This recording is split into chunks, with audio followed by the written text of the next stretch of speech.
Alam niyo ba na sa kwento ni Noah, sa Genesis, may isang mind-blowing detail na kadalasan hindi napapansin ng iba.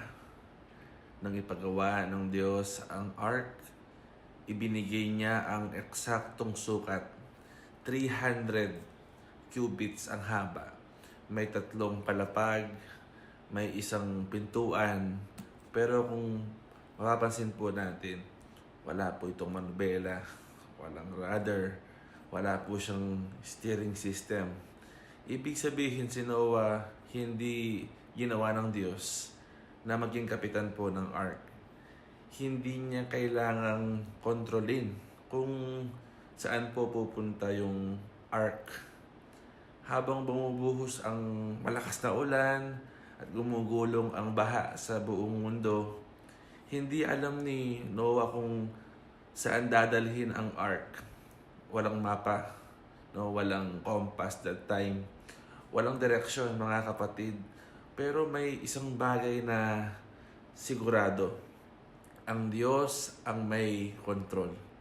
Sabi ng Bible, and the Lord shut him in. Ibig sabihin po, simula nang sumara ang pintuan, God Himself was guiding the ark through the storm.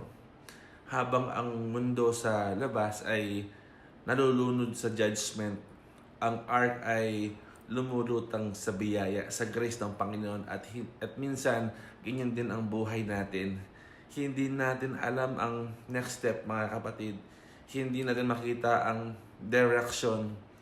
Pero kung ikaw ay nasa loob ng kalooban ng Diyos, kahit wala pong manubela ang buhay natin, hindi po tayo mawawala sa direksyon.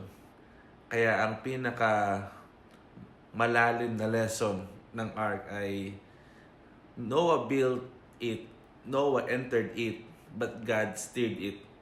Minsan gusto natin kontrolin lahat ng future, ministry, pamilya, buhay, pero the truth is, mas ligtas ang buhay kapag hindi po tayo yung driver, kundi ang Diyos.